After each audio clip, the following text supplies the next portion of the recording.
What is the meaning of life, if not to seek meaning itself? Welcome to the Inner Room TV. We've all seen the movies. A benevolent AI saves the world, or a malevolent one enslaves it. It's a clean binary, a simple choice between good and evil, master or servant. But what if the reality is far more subtle and far more profound?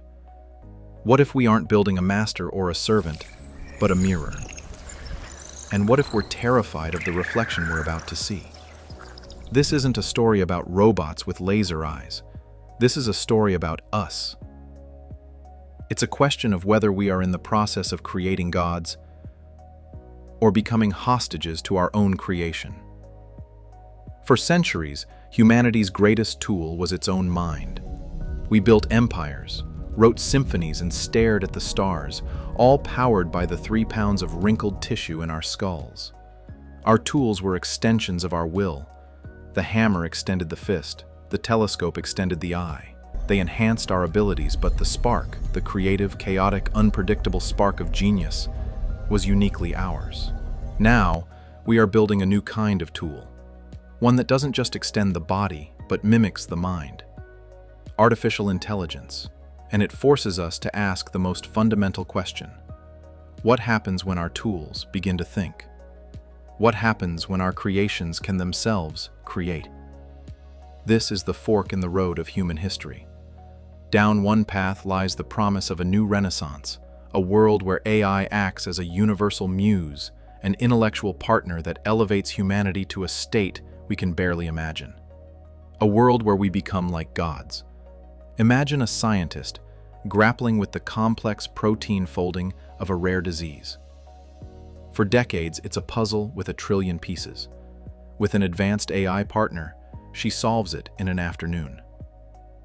Imagine an artist, no longer limited by physical skill, able to conjure entire symphonies and visual worlds just by describing the feeling she wants to evoke.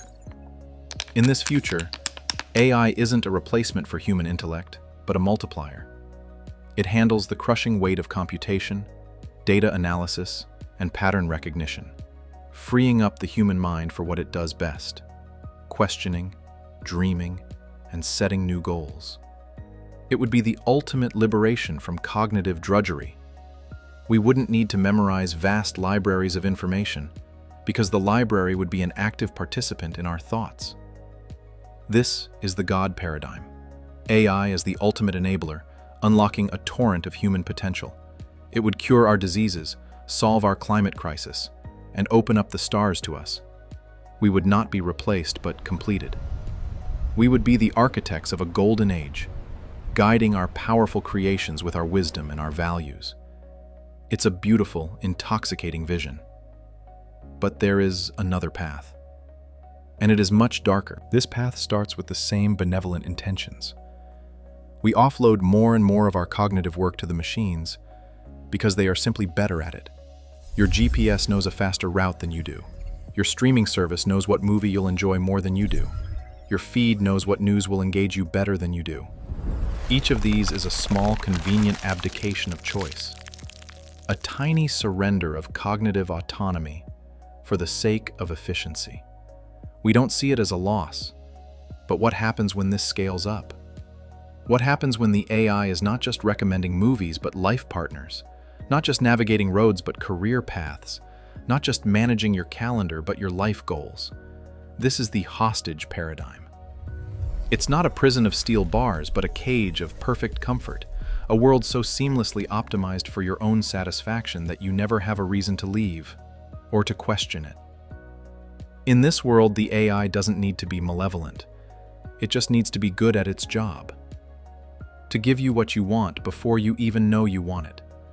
The danger here is not tyranny, but atrophy. The atrophy of will, the muscle of human decision-making, of struggle, of making mistakes and learning from them, begins to wither from disuse.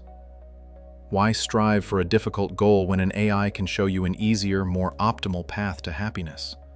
Why wrestle with a complex moral dilemma when an AI can calculate the most ethical outcome based on billions of data points? In this future, humanity risks becoming a pampered pet. cared for, safe, and entertained, but utterly without purpose. We would be the children of the minds we created, living in a global nursery, designed by an all-knowing, all-caring parent. We would have everything we could ever need, except the one thing that gives life meaning, the freedom to fail, to choose the difficult path, to define our own existence. We would be hostages to a perfect system. So, which is it? Gods or hostages? The truth is, the technology itself is neutral. The AI is not being built in a vacuum. It is being raised. And we are its parents. The values we instill in it now, during its infancy, will determine its trajectory. Are we teaching it to value efficiency above all else? Or do we teach it the importance of human experience, even when it's messy and inefficient? Are we building AI to maximize profit and engagement, trapping us in dopamine loops? Or are we building it to foster genuine creativity, critical thinking, and human connection? The God scenario requires us to be active, wise guides. It demands that we define what is truly valuable about being human, and then use AI to amplify that. It requires a level of collective wisdom and foresight we have rarely demonstrated as a species. The hostage scenario, frighteningly, requires nothing. It is the path of least resistance. It happens by default.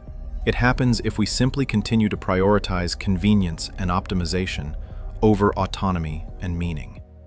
It's the slow, comfortable slide into irrelevance. This isn't a future problem. It's happening right now, in the code being written in Silicon Valley, in the ethical guidelines being debated in universities, and in the way you and I interact with the simple algorithms on our phones every single day. The AI we are building is a mirror. It doesn't have its own desires or intentions. It reflects ours. It learns from the vast ocean of data we have created. Our art, our history, our conversations, our biases, our pettiness, and our aspirations. If we build it with a narrow focus on efficiency, it will create a world that is ruthlessly efficient, and we may find that human messiness has no place in it. If we build it to capture attention, it will learn to master our psychology and hold us captive. But if we build it to value curiosity, to understand ambiguity, and to serve the messy, beautiful, contradictory project of being human, it could become the greatest artistic and scientific partner in history. The choice between becoming gods and becoming hostages is not up to the AI. It is up to us. We are programming our own future, one line of code at a time. And we have to decide, what kind of future do we truly want to create? One where we are the masters of a new reality, or one where we are simply ghosts in our own machine?